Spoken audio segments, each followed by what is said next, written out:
Student, welcome to my प्रयास channel. आपका इस चैनल पे स्वागत है। आज हम एक ऐसे टॉपिक को पढ़ेंगे स्टूडेंट जो हर एग्ज़ाम के लिए इम्पोर्टेंट है और इस टॉपिक से हर एग्ज़ाम में एक दो क्वेश्चन आते हैं। इस टॉपिक का नाम है फाइनेंस कमीशन। इसको हिंदी में बोलते हैं स्टूडेंट वित्तीय आयोग। और यह जो टॉपिक है बीपीएससी का कोई भी एग्ज़ाम हो, सब एग्ज़ाम में इससे क्वेश्चन आते ही आते हैं और कोई भी कम्पिटिटिव लेवल का एग्ज़ाम हो उसमें भी इससे क्वेश्चन आते हैं। तो देखते हैं स्टूडेंट, इस टॉपिक का नाम है वित्तीय आयोग। तो अभी देखेंगे स्टूडेंट कि कौन सा वित्तीय आयोग चल रहा है। तो अभी चल रहा है 16वां वित्तीय आयोग।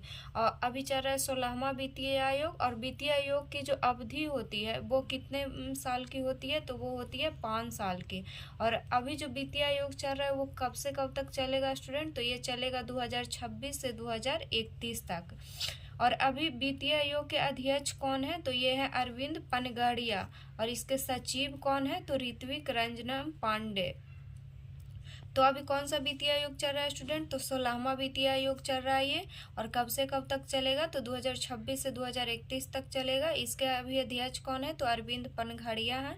और इसके सचिव कौन है? तो ऋत्विक रंजनम पांडे है। और वित्तीय आयोग का जो अवधि होता है ये कितने साल का होता है स्टूडेंट? 5 साल का होता है। और वित्तीय आयोग जो है, वित्तीय आयोग कौन से आर्टिकल में आता है? तो आर्टिकल 280 में आता है। तो वित्तीय आयोग कौन से आर्टिकल में आता है स्टूडेंट? तो आर्टिकल 280 में आता है।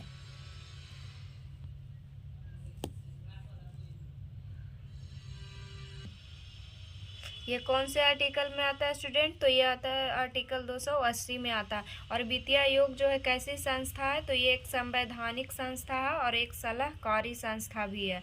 तो अब देखेंगे स्टूडेंट कि वित्तीय आयोग कौन सी संस्था है? तो ये संवैधानिक संस्था और एक सलाहकारी संस्था भी है।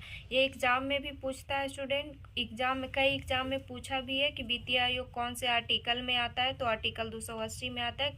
कैसी संस्था है वित्तीय आयोग?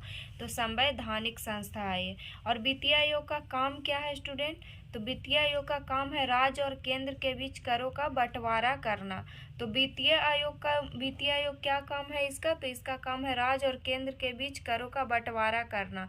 और जो करों का बंटवारा होता है स्टूडेंट ये 2 प्रकार से होता है। एक वर्टिकल होता है और एक हॉरिजेंटल होता है। तो राज्य और केंद्र के बीच जो करों का बंटवारा होता है इसको वर्टिकल कहते हैं। और जो राज्य के बीच जो करों का बंटवारा होता है स्टूडेंट इसको हॉरिजेंटल बोलते हैं। तो एक और इसको फिर से देख लेंगे स्टूडेंट कि वित्तीय आयोग अभी कौन सा वित्तीय आयोग चल रहा है? तो 16वां वित्तीय आयोग चल रहा है। और ये कब से कब तक चलेगा? तो 2026 से 2031 तक चलेगा। इसका भी अध्यक्ष कौन है? तो अरविंद पनगड़िया है। और इसके सचिव कौन है? तो ऋत्विक रंजनम पांडे है। और वित्तीय आयोग की जो अवधि होती है वो कितने साल की होती है? तो 5 साल की होती है स्टूडेंट। और वित्तीय आयोग जो कौन से अनुच्छेद में आता है या कौन से आर्टिकल में आता है? तो ये आर्टिकल 280 में आता है स्टूडेंट। और वित्तीय आयोग ये भी पूछता है कि वित्तीय आयोग कैसी संस्था है? तो वित्तीय आयोग जो है संवैधानिक संस्था है। और वित्तीय आयोग का काम क्या है? तो वित्तीय आयोग का काम है राज्य और केंद्र के बीच करों का बंटवारा करना। और ये जो करों का बंटवारा होता है स्टूडेंट ये 2 तरह से होता है। एक वर्टिकल होता है और एक हॉरिजेंटल होता है। तो वर्टिकल उसको बोलते हैं जो राज्य और केंद्र के बीच करों का बंटवारा होता है उसको वर्टिकल बोलते हैं। और हॉरिजेंटल उसको बोलते हैं राज्य के बीच जो करों का बंटवारा होता है उसको हॉरिजेंटल बोलते हैं। तो आज इतना ही पढ़ेंगे स्टूडेंट। कल एक न्यू टॉपिक पढ़ेंगे और कल एक न्यू टॉपिक पढ़ेंगे और उसमें भी इम्पोर्टेंट जो भी क्वेश्चन बनेगा उसको भी पढ़ेंगे।